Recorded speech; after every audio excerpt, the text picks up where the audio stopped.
परवा माऊलींचं कीर्तन झालं या ठिकाणी गणपती माऊलींचं, आणि माऊलींनी बाबांच्या आठवणी सांगितल्या.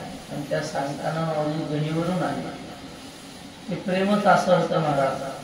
बाबा कितीही वेळा मुलगा असो त्याला सोबत घेऊन हाताला धरून त्याला परमार्थाची गोळी लावायची. हाती धरून या पावलेले घरा त्यांच्या उपकारात काय द्यावे. बाबाने हाताला धरून परमार्थ शिकवायचा. आता इथं सगळे रथी महारथी, कोणी भक्तीच्या क्षेत्रामध्ये, ज्ञानाच्या तत्वज्ञानाच्या क्षेत्रामध्ये अग्रगणी असलेले आपण सगळे महात्मे आपल्या सगळ्यांच्या चरणी नतमस्तक होतो. आणि राधा अष्टमीच्या निमित्ताने जो श्लोक सेवेसाठी घेतला त्याच्यावर थोडस आपण चिंतन करतो. हा श्लोक आहे गर्ग संहितेतला. खरं पाहायचं झालं तर श्रीकृष्ण भक्तीचं वर्णन करणारा प्रसिद्ध ग्रंथ म्हणजे भागवत. त्या ग्रंथातलं काही घ्यावं, पण भागवतामध्ये राधेचं नाव असलेला एकही श्लोक नाही. आपण त्या पूर्ण नाही पण महात्म्याच्या मुखातून ऐकलेलं सांगतो. एकाही श्लोकामध्ये राधेचं नाव भागवतात नाही. का नाही? त्याची अनेक कारणे. त्यापैकी पहिलं कारण असं आहे की भगवान शुकाचार्य राधेला गुरु मानायचे. पहिली गोष्ट, गुरुचं नाव घेऊ नये असे शास्त्र आहे. आणि राधेचं नाव घेतलं की मग शुकाचार्यांना 7 दिवस समाधी लागायची. आता परीक्षेला किती दिवस होते मरणासाठी? 7 दिवसच होते. आता राधेचं नाव घेऊन 7 दिवस समाधी लागली तर ह्याचा उद्धार कोणी करायचा परीक्षेसाठी? म्हणून जाणून बुजून शुकाचार्याने राधेचा उल्लेख आला की काहीतरी गोपा गोपी असं म्हणून उल्लेख करून, म्हणजे सर्व नामाचा उल्लेख करून, सामान्य नामाचा उल्लेख करून पुढे जावं असं शुकाचार्याने बऱ्याच वेळा. जेव्हा त्या रासक्रीडेचा प्रसंग आला आणि गोपिकांच्या मनामध्ये थोडासा गर्व निर्माण झाला की जगाचा मालक आमच्या हाताला धरून नाचतो, खेळतो, म्हणजे आमचाही अधिकार किती श्रेष्ठ आहे. अहंकार झाल्याबरोबर भगवान परमात्मा गुप्त झाले, पण एकटे नाही. एका गोपीला खांद्यावर घेऊन श्रीकृष्ण गेले असं वर्णन आहे. ती एक गोपी कोणती? ती राधाच होती. शुकाचार्याने राधा असा उल्लेख केलेला नाही. तर त्यांना राधा नाम घेतलं की समाधी लागायची, म्हणून त्यांनी जाणून बघून राधेचं नाव टाकलं. मग राधिकेचं वर्णन करायचं असेल तर या गर्ग संहितेमध्ये मात्र विस्ताराने राधिकेच्या जन्मापासून सर्व वर्णन आलेलं आहे. राधिकेचा जन्म कुठे झाला, कसा झाला, कोणत्या काळात झाला, सगळं वर्णन गर्ग संहितेमध्ये आपल्याला सापडते. तर हा जो श्लोक आहे या श्लोकाचा सरळ अर्थ असा आहे, ये राधिकाया मयि केशवे मनात भेदम न पश्यन्ति ही दुग्ध शौल्क्यवत असं म्हटलं. भगवान श्रीकृष्ण म्हणतात की राधिका आणि मी आमचं किती एकरूप आहे. म्हटले दूध आणि दुधाचा पांढरा रंग वेगळा काढता येतो का? नाही काढता येत. तसं राधिका आणि कृष्ण यांचं ऐक्य आहे. तर एव मे ब्रह्मपदम प्रयांती तद हेतुकस्फूर्जित भक्ती लक्षणा. जे राधिकेला आणि मला म्हणजे श्रीकृष्णाला एकरूप पाहतात त्यांना काय प्राप्त होतं? ब्रह्मपदम प्रयांती, ब्रह्मपद प्राप्त होतं असा श्लोकाचा अर्थ आहे. राधिका म्हणजे काय होते? भगवान श्रीकृष्णाची भक्ती. भक्तीचं मूर्तिमंत स्वरूप म्हणजे राधिका. आताच आम्हाला श्री गुरु तुलसीने महाराजांनी एक प्रसंग सांगितला राधा अष्टमीच्या निमित्ताने. ते म्हटले सूरदासजी होते. सूरदासजींचे अभंग आपल्या भजनी मालिकेमध्ये सुद्धा आहे. मला आठवतं आपल्या चातुर्मासाला बाबांनी गवळणीच्या ऐवजी बिगरी किने बनाई नाथ मोरी, बिगरी किने बनाई रे. हे गवळणीच्या ऐवजी हेच म्हणलं ज्ञानेश्वर माऊली घेतलं. म्हणजे कधी कधी बाबा हे म्हणायचे गवळणीच्या जागी. हा अभंग कुणाचा आहे?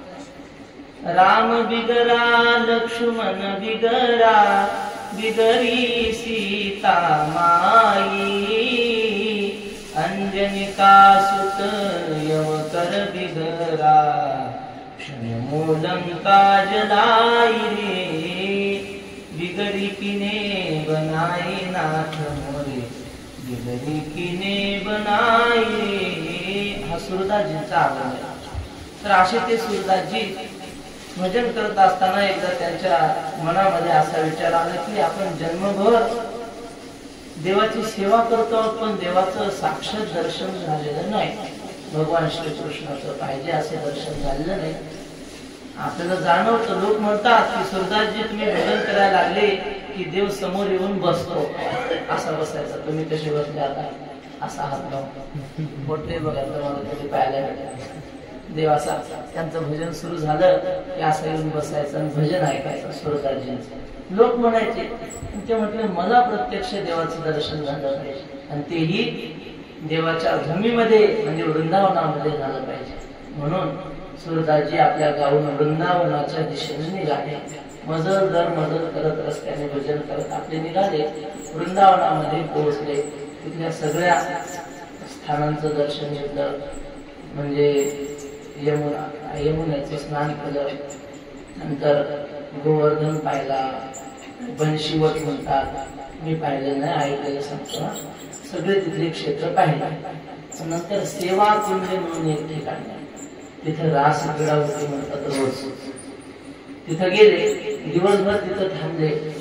संध्याकाळ झाल्यावर पुजारी म्हटले इथं थांबता येत नाही, इथं रात्री भगवंत रास क्रीडा करायला येतात, तुम्ही इथून निघून जा.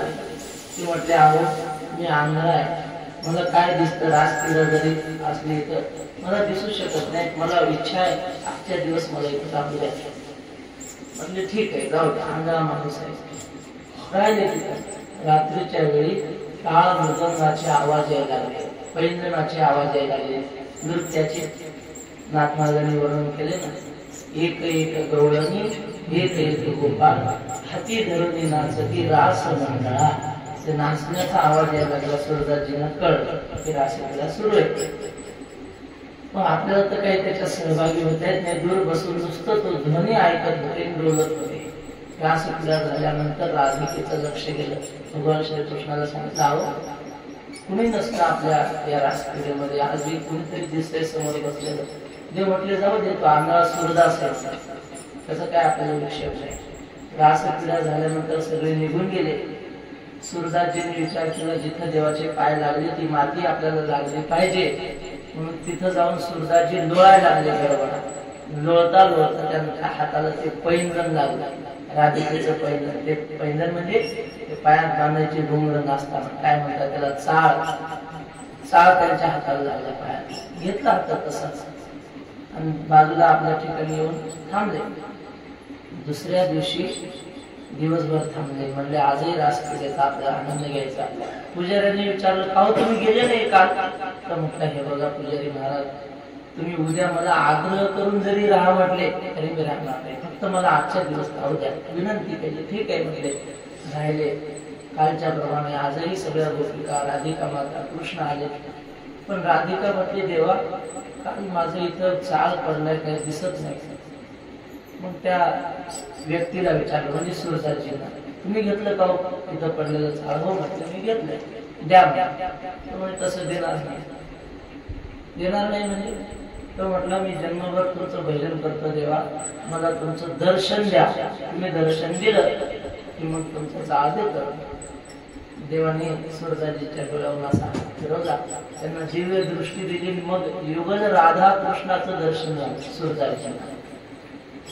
आणि मग प्रसन्न झाले सुरदासजी. जन्मभर साधना केल्याचं फळ मिळालं. द्या म्हटले आता आमचा चाळ. तो म्हणजे नाही देणार. अरे दर्शन मागितलं होतं मिळालं की तुला दर्शन, चाळ का देत नाही? तर म्हटलं देवा जन्मभर मी या डोळ्यांनी काहीच पाहिलं नाही, फक्त तुमचं रूप पाहिलं. आणि आता ज्या डोळ्यानं तुमचं सुंदर दिव्य स्वरूप पाहिलं, राधा युगल राधा कृष्णाचं दर्शन घेतलं, त्या डोळ्यांनी आता मला जग पाहायचं नाही. पुन्हा माझे डोळे हे घालवा, मग तुमचा चाळ देतो. आणि मग पुन्हा भगवंतांनी त्याच्या डोळ्यावर हात फिरवला सुरदासजींच्या. त्यांची दृष्टी घालवली आणि मग त्यांनी तो चाळ दिला. सांगण्याचं तात्पर्य काय? हरिप्राप्तीशी उपाय धरावे संताचे ते पाय. त्या राधेच्या पायातला चाळ यांच्या हाती लागला म्हणून हरी आला हाता. नाही नाही तसं काही पुण्यात तरी. आता आपल्यासाठी राधिका ती वृंदावनातली नाही, आपल्यासाठी राधा म्हणजे बोधे बाबा. बरं का मावली, सहज एका दिवशी आठवलं म्हणजे हे बोधे बाबांचं राधेचं साम्य काय, खरंच साम्य मला. श्रीगुरु लाने कदम मावली आता मागे आले होते, त्यांनी सांगितलं म्हणजे राधिकेनं भगवान श्रीकृष्णाच्या दर्शनाचा लाभ घेतला. जाता येता नंद बाबाच्या दारातून जायचं, श्रीकृष्णाला पाहायचं. पाणी घरातलं संपलेलं नसलं तरी घागरी ओतून द्यायचे नाणीत, भरीला उलंडोनी रिका तरी घट मिस पाणी याचे, पण मनात गोविंदाचे चल. पाण्याचं निमित्त करायचं देवाचं दर्शन पुन्हा पुन्हा दिवसातून 10-10 वेळा घ्यायचं. त्याच्यानंतर देवाच्या दर्शनाचा आनंद कसा कोणी घेतला असं नामदेव महाराज दिवसभर मंदिरात सारखं पांडुरंगाचं दर्शन घ्यायचं. नामदेव आणि नामदेव रायानंतर सगळ्यात जास्त देवाच्या दर्शनाचा आनंद घेतला असं तर बोधे बाबा. कुणी घेतलं बोधे बाबा इतकं दर्शन सांगा. सकाळी काकड्याला, पुन्हा संध्याकाळी धूप आरतीला, प्रत्येक कधी कधी का रोजच. काल एक ओळी वाचली, आता आठवती की नाही माहित नाही, पंढरी महात्म्यात आहे. ओळीचा भावार्थ असा आहे, राहून या पांडुरंग नगरी, पांडुरंग नगरी राहून जे न घेती पांडुरंग दर्शन, न करीती आवडीने देवाचे भजन, तरी काय कारण राहावं याचे. ती ओळी आता काय कुणाला लागेल, आम्हाला लागली पहिल्यांदा. आम्ही येतच नाही जाय, गर्दी कमी पाहून वातावरण पाहून वारं दिसत तसं उठणत असतात. आता ती ओळी पंढरी महात्म्यात श्रीधर स्वामीने लिहिली. श्रीधर स्वामी म्हणजे आता हे श्रावण महिन्यात गावगाव पोथ्या चालतात, कोणी लिहिल्या, श्रीधर स्वामीने लिहिल्या. राम विजय, हरी विजय, मोठे महात्मे होऊन गेले. त्यांनी पंढरी महात्म्य लिहिलं. भक्ते बाबा म्हणायचे पंढरपुरात आलो ना आपण, जाता जाता 10 रुपयाची ती पोथी न्यावी पंढरी महात्म्याची. त्यातून कळतं बिंदू तीर्थ काय आहे, पुंडलिकाचं महात्म्य काय आहे, पांडुरंग पंढरपूरला का आले.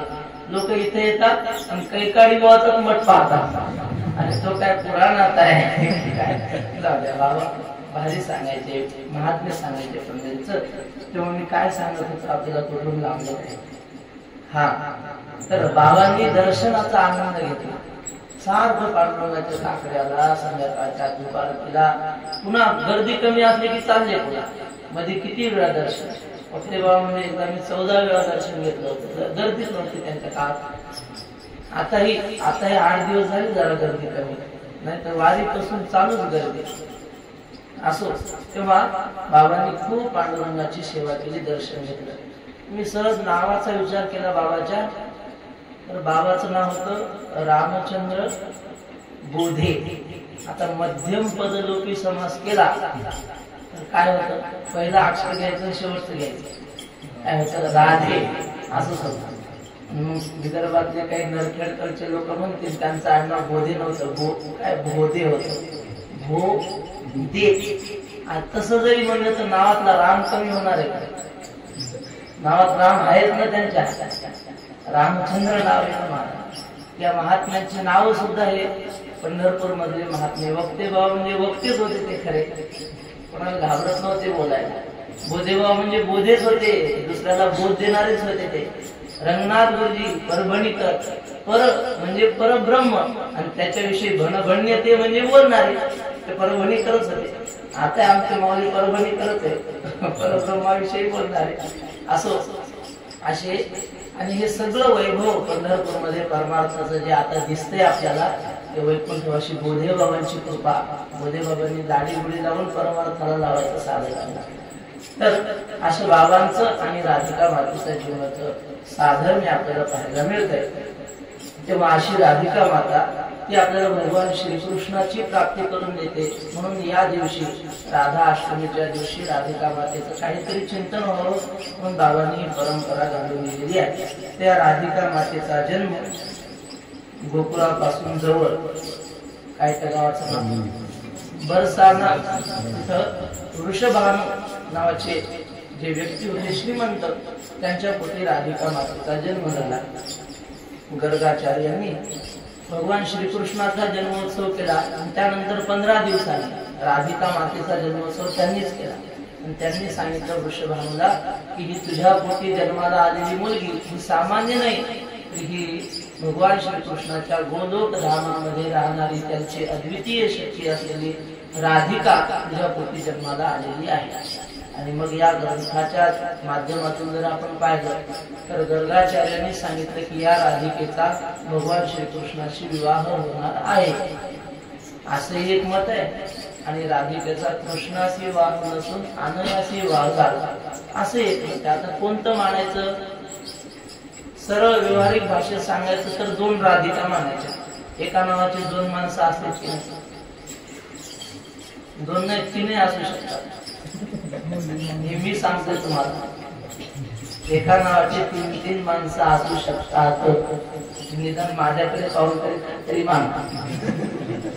आमचे दोन गुरुवर्य, मोठे कदम माऊली, छोटे कदम माऊली, त्यांचं नाव सारखंच आहे. वडलार त्यांना मोठ्या कदम माऊलीचं नाव आहे ज्ञानेश्वरी निवृत्ती कदम, लहान्या माऊलीचं नाव आहे ज्ञानेश्वरी ज्ञानेश्वर विठ्ठल कदम. लहान्या माऊली आम्ही काही त्यांच्या ओळीतले नाही, पण नावासाठी सांगतो. त्यांच्या जवळही बसायची लायकी नाही माझी, पण नाव सारखंच आहे ना. माझं नाव ज्ञानेश्वर माधवराव कदम आहे. एका नावाची तीन तीन माणसं असू शकतात एका ताळमध्ये. मग तसे एका वृंदावन, एका त्या गोकुळाच्या परिसरामध्ये राधा नावाच्या दोन स्त्रिया राहू शकत नाहीत का देवाची भक्ती करणाऱ्या? अवश्य राहू शकतात. हा व्यवहारिक तुम्हाला हे सांगितला मुद्दा. दुसरा, शास्त्रीय भाषेत सांगायचं तर ते कल्पभेद मानतात. म्हणजे द्वापार युग म्हणा, कलियुग का एकदा झालेलं नाही, असे हजारो द्वापार युग होऊन गेले, कलियुग होऊन गेले. मग एका द्वापारामध्ये राधिकेचा श्रीकृष्णाशी विवाह मानायचा, एका द्वापारामध्ये राधिकेचा अनयाशी विवाह मानायचा. काही असो, भक्ती तेवढी त्यांच्या जीवनातून आपण तात्पर्य अर्थाने घ्यावी. बस अशी ती राधिका माता, तिचं श्रीकृष्णाशी पूर्णतः अभेदाने, म्हणजे नारद महर्षींनी वर्णन केल्याप्रमाणे त्या भक्तीने एकरूप झालेल्या होत्या. यथा व्रज गोपिका नाम. भक्तीला उदाहरण द्यायचं तर कोणाचं? गोकुळातल्या गवळणींचं उदाहरण द्यावं. आता गोपते बाबा सांगायचे कसं प्रेम केलं त्या गोकुळातल्या गवळणींनी. बाबांनी ते हिंदी पद सांगितलं होतं, माझ्याकडे लिहिलेलं आहे, पण आता पाठ नाही, अर्थ सांगतात. उद्धव आला म्हणणे वृंदावना, त्या गोकुळामध्ये गवळणींना समजवू लागला की तुम्ही काय खेद करता? भगवान श्रीकृष्ण काय तुम्हाला एकदेशी वाटला काय? सामान्य माणसासारखा शरीरधारी वाटला का? अगं तो चराचरामध्ये व्यापक आहे, निर्गुण परमात्मा आहे. त्याला रंग नाही, रूप नाही, नाही वर्ण छाया, असा तो श्रीकृष्ण आहे. काय करायचं? असू द्या, काय नाही. तर भगवान परमात्म्याचं निर्गुण स्वरूप आहे, निर्गुणाच्या पलीकडे येतो असं उद्धवाने सांगितलं वर्णन करून. त्यातली एक गोपिका पुढे आली, ती म्हटली, उद्धवा कुणाला सांगतो त्याला मुख नाही? अरे मी माझ्या हाताने दोन्याचे गोळे खाऊ घातले त्याला, आणि तोंड नाही म्हणतो त्याला. आम्ही आमच्या हाताने त्याला काजळ भरवायचो लहानपणी, आणि तू म्हणतो त्याला नेत्र नाही? काय सांगतो म्हणजे? कोणाला सांगतो? अरे तो बासरी वाजवायचा, आणि त्याला सांगतो पाय नाही. गाई वळायला कोण जायचं? आम्ही म्हणायचं अरे चपला घाल पायात. बिना चपलाचा गाई मागे पळायचा. पाय नाही म्हणतोस, हात नाही म्हणतो त्याला. अरे माझ्या घरी 2-2 तास शेण काढू लागायचं मला ते हाताने, तू म्हणतो हात नाही. बाबा सांगायचे, गवळण नवीन 8-9 वर्षाची सासरी आली, आणि तिच्या सासूने सांगितलं, हे बघ आपल्या घरी 1000 गायी, एवढ्या गायीचं शेण काढल्याशिवाय खायला काही मिळणार नाही. जसं आता तुम्हाला प्रवचन झाल्याशिवाय गॅस जास्त लागणार नाही. सासूने सांगितलं एवढं शेण काढल्याशिवाय काही मिळणार नाही. म्हणजे ठीक आहे. पहाटे 4 वाजता शेण काढायला लागायची, ते 12-1 वाजायचं. खूप भूक लागायची, पण काय करावं? मैत्रिणीला सांगितलं, अगं मला एकटीला काम होत नाही एवढं. मग तिनं सांगितलं, तुला एकटीला होत नाही, मग कृष्णाला बोलवत जा ना. समाज सेवा करायला तत्पर आहे, म्हणजे काय आहे त्याला बोलवत जा. मग तिनं दुसऱ्या दिवशी हाक मारली, आला. म्हटले, कृष्णा 8-9 वर्षाचा होता, कृष्णा मला एवढं शेण काढू लागतं. तो म्हणला, काढू लागतं, पण मग मोबदला काय देशील? काम करणार नाही. काय पाहिजे? काय नाही, 1 गमेला टाकला शेणाचं 1 लोण्याचा गोळा द्यायचा, चालतंय. झालं, यानं 2-3 गमेले टाकले, पण हा काही ज्युनियर केजी, ज्युनियर केजी मध्ये गेलेला नव्हता. 1 2 3 4 काही येत नव्हतं, येत होतं सगळं. मग आता नाट खेळतो येण्याची खेळावा, म्हणलं आता मोजता येत नाही, काय करावं. मग त्याने एक घमेलं टाकलं की शेणाचं बोट भरवायचं, असे हातावर रेष ओढायची. पुन्हा दुसरं टाकलं की शेणाचं बोट भरवायचं, पुन्हा रेष ओढायची. असं सगळे हातावर रेषा ओढल्या, पोटावर ओढल्या, तोंडावर रेष ओढायची. मोजता येत, लक्षात कुणी ठेवा एवढं. आणि मग झालं, जमला. म्हटलं त्या गवळणीला सांगितलं, हे बघ माझ्या अंगावरच्या रेषा मोज आणि तेवढे लोण्याचे गोळे दे. तिने ह्याच्याकडे पाहिलं, हा होता शेणानच भरलेला, पण खरी स्वभाव सुंदर वस्तू असते ना, स्वभावानेच सुंदर, ती शेणानं भरली तरी सुंदरच दिसते. स्वभाव सुंदर वस्तू न संस्कारम अपेक्षते. मग मेकअप करायची गरज नाही त्या माणसाला. बाबाचं वाक्य सांगितलं असतं, पण काय कर, हे पुढे आहे मोबाईल आणि दुसरं काही आम्हाला मर्यादा पडतात. बाबा अधिकारवाणी बोलायचे, बाबा थांबवता. असे मेकअप करून सुंदर दिसणारे लोक. कसा होता का श्रीकृष्ण? स्वभाव सुंदर होता, शेणानं भरलेला. त्या गवळणीनं पाहिला, पाहतच राहिली महाराज. पाहिले ताकस ठेवून मळीत लोचन. तिनं पाहिलं, पाहिली या वेध लावी, बैसे जीवी जडोनी. त्याला पटकन उचलून कडेवर घेतलं. त्याला म्हटलं, कृष्ण किती सुंदर दिसतो, शेणानं भरलेला पण सुंदर दिसायचा तो. सावळे परब्रह्म आवडे या जीवा. मग त्या गवळणी म्हटल्या, तू म्हणतो त्याला हात नाही, मग शेण कुणी उचलू लागला आम्हाला? हात नाही काय म्हणतो, तुझं ब्रह्मज्ञान काय असेल ते तिकडं सांग म्हणे. इथं आम्हाला गोकुळातल्या लोकांना सांगायचं नाही, आम्ही सगुण उपासना करणारे आहोत, आमची भक्ती सरळ आहे. ते भ्रमरगीते भागवतात. आपल्याला मी काय अभ्यास केला नाही, पण त्या भ्रमरगीताचा भावार्थ हाच आहे की तिथे एक भुंगा आला, त्या गवळणी त्या भुंग्याला उद्देशून म्हणू लागल्या, इथं काय आम्हाला सांगू नको, तू बाहेरूनही काळा असं आतूनही काळा. ऋणू झुनू रे भ्रमरा, सांगे तू अवगुणू रे. तू एका फुलावर स्थिर राहत नाही. आम्ही गोकुळात काय प्रेम कमी केलं होतं का? मथुरेला गेला आम्हाला सोडून, असं त्या भुंग्याकडे पाहून त्या गवळणी म्हणतात. असं तेव्हा अशी राधिका मातेनं अनन्य सेवा केली. अनेक प्रसंग आहेत, पण आपली वेळ कमी आहे, म्हणजे आपल्याला कमी वेळामध्ये सेवा करायची. एक प्रसंग सांगतो आणि थांबतो. श्री गुरु राऊत बाबा सांगत असतात, गोकुळातल्या गवळणी कशी सेवा केली देवाची. म्हटले, एकदा नारद महर्षी भगवान श्रीकृष्णाला भेटायला गेले आणि भगवान श्रीकृष्णाचं काय पोट दुखत होतं, काय माहित नाही, पण गडबडा लोळत होतं. ते पोट दुखणं असं आहे, ज्याला शाळेत जायचं नाही त्याचं पोट दुखत असतं. तपासता येत नाही ना घरच्या घरी. ताप आला की आईला कळतं, ताप आला अंग गरम होतोय, पोट दुखतंय म्हणल्यावर कसं काय तपासा. शाळा बुडवायला मस्त आहे पोट दुखणं, ते नाटक करायला एक नाही. मग देव गडबडा लोळायचे. नारद महर्षी म्हणजे अहो झालं काय? ते काय झालं होतं, या सगळ्या देवाच्या बायकांना अभिमान झाला होता की आमच्या इतकी देवाची सेवा कुणीच करत नाही, आमच्या इतकं देवाला प्रेम कुणीच करत नाही. देवाला इलाज करायचा होता. देव काही सहन करतो, पण भक्ताच्या जीवनातला अभिमान नाही. म्हणून तर आपला हरिपाठ हो, काकडा हो, भजन हो, शेवटी एक अभंग म्हणतात. कोणता? अहंकाराचा वारा न लागतो. अहंकार नाही, अहंकाराचा वाराही नको लागू देऊ देवा, कारण देवाला ते आवडत नाही. मग यांचा अहंकार दूर करण्यासाठी देवाने लीला केली. नारद महर्षी आले. तेव्हा काय झालं? गडबडा लोळतात. अहो म्हणजे फार पोट दुखतंय, नारद महर्षी काहीतरी करा. काय करू? नेहमीच दुखतंय का आता दुखायला लागलं? नेहमी दुखणाऱ्या माणसाला त्याचा इलाज माहित असतात. नेहमीच दुखतंय का आता दुखतंय? देव म्हणजे नेहमीच दुखतंय, पण आज जरा जास्तच दुखतंय. काय औषध आपण सांगा? काही नाही म्हणले, आमच्या एखाद्या भक्ताचे पायाची धूळ आणा किंवा पायाचं तीर्थ आणा, काही आणा. भक्ताच्या पायाचं तीर्थ किंवा धूळ दिले की माझं पोट राहत. मग नारद महर्षी गेले. राण्या होत्या ना, सगळ्या भक्तच होते की नाही, 16,100. प्रत्येक इकडे जायचे. अहो देवाचं पोट दुखतंय, तुमच्या पायाची धूळ पाहिजे. हा म्हणजे कमाल झाली तुमची. आमचा नवरा आहे म्हणजे काय साधा आहे का? तो जगाचा मालक आहे आणि आमच्या पायाची धूळ त्यांना लावायची म्हणजे आम्हाला हजारो वर्ष नरकात जावं लागेल. प्रत्येक इकडे गेल्यानंतर हेच होतं. भेटलं नाही. नारद महर्षी आले. म्हटले, देवा भेटली नाही माती, काय काय? वृंदावनात जाऊन. वृंदावनात गेले आणि तिथे राधिकेला सांगितलं. म्हटले, असं असं देवाचं फार पोट दुखतंय, तुमच्या पायाची धूळ पाहिजे. असं म्हटल्यावर ते म्हटले नारद महर्षी घेऊन जा. नारद महर्षी म्हणले तुम्ही वेडे झालेत का?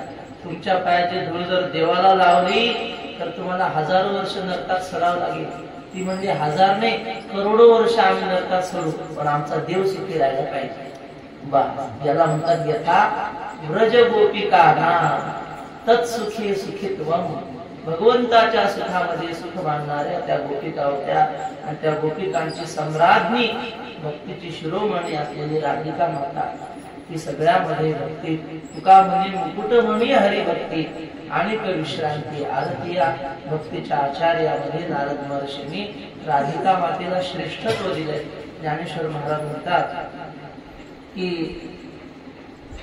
त्या गोकुळातल्या गवळणींनी गोपांनी जशी देवाची सेवा केली भक्ती केली तशी जगात कोणाला घडली नाही.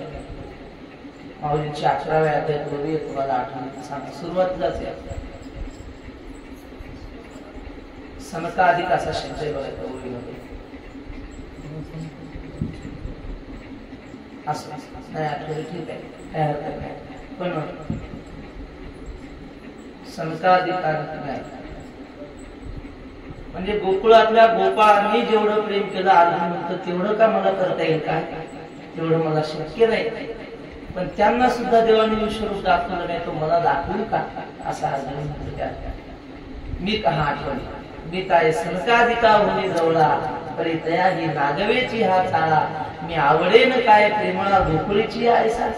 मी काय त्या गोकुळातल्या गवळणी एवढा देवाला आवडतो का? आवडतो मान्य, मेवणाही मी देवाचा, पण मग त्या गोकुळातल्या गवळणी इतका आवडत नाही, गोपाळा इतका आवडत नाही. अहो किती आवडायचे गोपाळ, किती आवडायचे म्हणजे त्यांची या मुखीची हिरोनिया घ्या. गोपाळांनी अर्ध चावलेला घास हातोनात हात घालून ओढून घ्यायचे. ते खाला वाटत होता. मुदा घेऊन या तरी पेंधा वाटी तो शिजोरी. पेंधाने काला वाटला आणि वाटता वाटता त्याच्या लक्षातच नाही, सगळाच वाटून गेला. मग आता देव राहिला खायचा, मग आता काय करावं? देव म्हणजे काम पेंध्यामध्ये संपला म्हणजे तू खायलाच नाही. त्याच्या तोंडात हात घातला आणि त्याच्या तोंडातला अर्धा काढून खाला. पाहता गोवळी खाय त्यांची उष्टावळी तरी ती नामाचे चिंतन गडी काढण्याचे ध्यान. अशा प्रकारची भक्ती जशी त्या गोपाळांनी केली, गोपिकांनी केली, राधिका मातेच्या कृपेने आपल्यालाही तशी भक्ती प्राप्त व्हावी अशी श्री पांडुरंगाच्या चरणी प्रार्थना करू. वैकुंठवासी बोधे बाबांच्या चरणी प्रार्थना करू. झालेली सेवा राधिका मातेच्या चरणी समर्पित करतो आणि सेवेला पूर्ण विराम. आता विश्वास